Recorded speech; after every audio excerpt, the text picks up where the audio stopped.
اقبال نے ایک مصرے میں جو 4 اولیتیں جمع کر دی ہیں، ہمتیں او کشت امت را چو ابر، ثانی اسلام و غار و بدر و قبر۔ اسلام میں حضور کے بعد پہلے کون؟ ابو بکر۔ غار میں حضور کے ساتھ کون؟ ابو بکر۔ بدر کی رات اللہ کا رسول سر بسجود، وہ جھاڑ، وہ گھاس پھوس کی جو جھوپڑی بنائی گئی تھی، اور وہاں تلوار ننگی لے کر پہرا دینے والا کون؟ ابو بکر۔ اور اس حجرہ عائشہ میں محمد کے بعد سب سے پہلے دفن ہونے والا کون؟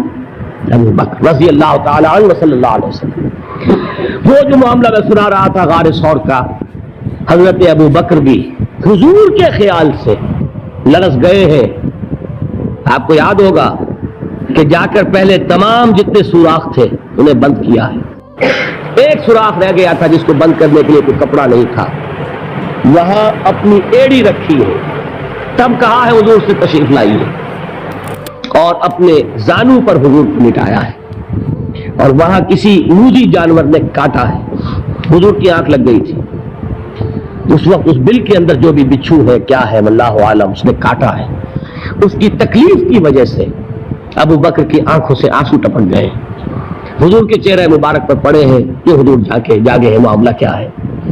ایڑی نہیں ہٹائی وہاں سے، مبادا وہ جانور وہاں سے نکل کر محمد الرسول اللہ کو کوئی گزن پہنچا دے، ابو بکر کی ایڑی ہے، جس طرح چاہے کھا لے، ختم کر دے، جان نکل جائے تب کوئی آنچ آئے محمد پر تو آئے، لیکن جیتے جی نہیں۔ وہ ہے ابو بکر۔ حضور کے خیال سے اس وقت حضور نے پھر اپنا لعاب دہن لگایا ہے، اور اس سے پھر آپ کی تکلیف ختم ہوئی۔ جیسے خیبر میں حضرت علی کی آنکھ دکھ رہی تھی، اس کو جو شفا حاصل ہوئی ہے وہ بھی حضور کے لعاب دہن سے ہوئی۔ تو بہرحال اس وقت انہوں نے کہا ہے کہ اے نبی یا رسول اللہ، اگر اس وقت ان میں سے کسی نے غیر ارادی طور پر بھی اپنے قدموں کی طرف جھانک لیا تو پکڑے جائیں گے۔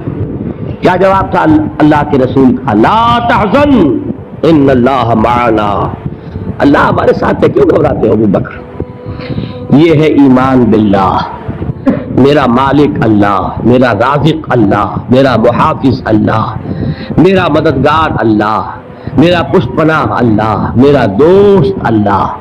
یہ دوستی ہے اللہ کی جو لب لباب ہے، حاصل ہے ایمان کا، اسی کا نام ولایت ہے۔ اولیاء اللہ کے سروں پر سینگ نہیں ہوتے، جس کے دل میں ایمان راسخ ہو چکا ہو وہی اللہ کا ولی ہے، جسے اللہ پر یقین ہو چکا ہے وہی اللہ کا ولی ہے، جسے یقین ہے اللہ میرے ساتھ ہے، میرا مددگار، میرا پشت پناہ، میرا ساتھی، میرا دوست، میرا محبوب، میرا محب، اللہ اہل ایمان سے محبت کرتا ہے۔ واللہ یحب الصادقین، ان اللہ یحب الذین یقاتلون فی سبیلہ صفا کانہم بنیان مرصوص۔ اللہ محبت کرنے والا، اہل ایمان محبوب، اور اہل ایمان محبت کرنے والے اللہ محبوب۔ والذین آمنوا اشد حبا للہ۔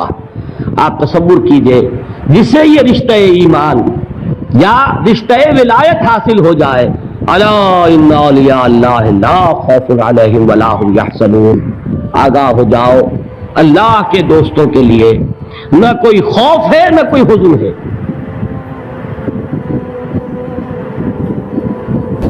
لیکن اس کے علاوہ جس کو آج کل ویسٹ کہا جاتا ہے، وائٹ اینگلو سیکسن پروٹیسٹنٹس، ان کے اوپر مکمل تسلط ہے یہودیوں کا، وہ یہودیوں کے اعلی کار بنے ہوئے ہیں، سود کے ذریعے سے مالیاتی شکنجے میں جکڑا ہوا۔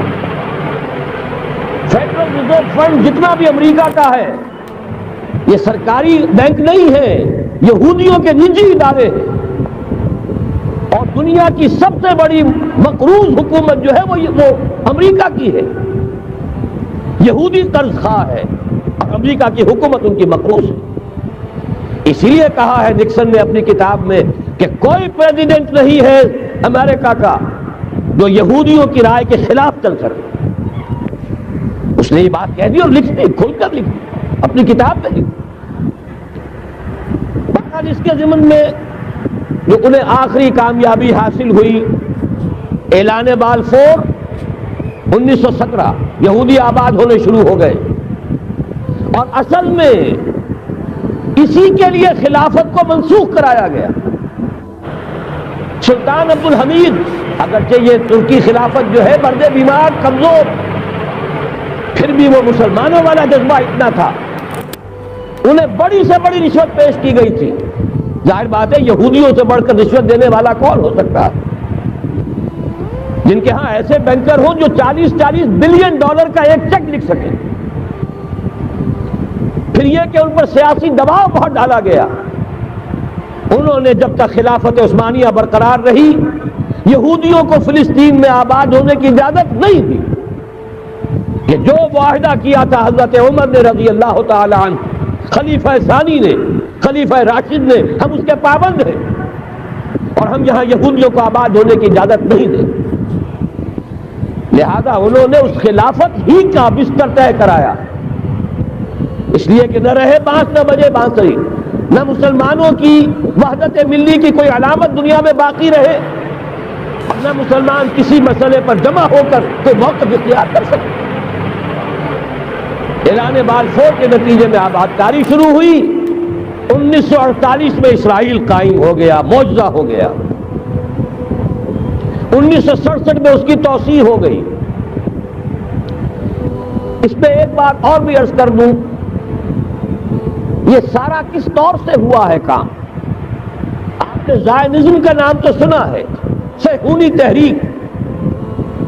خود اس کا جو بابا آدم تھا، آرڈر آف الومیناٹی، 1776 یکم مئی یہ نظام قائم کیا وائساپ نے، اور اس نظام کے تحت فری میسنری اور lodges of the great Orient قائم کیے گئے۔ یہ سارا ہتھ کنڈا وہ ابلیسی نظام، اس کی تفصیل ایک کینیڈین آتھر نے لکھی ہے کتاب میں، پون زندگیر۔ یہ سارا دھندا ایک شیطانی چکر ہے، ابلیسی چال ہے، اور اس کے ذریعے سے اسرائیل قائم ہوا، اور اس کی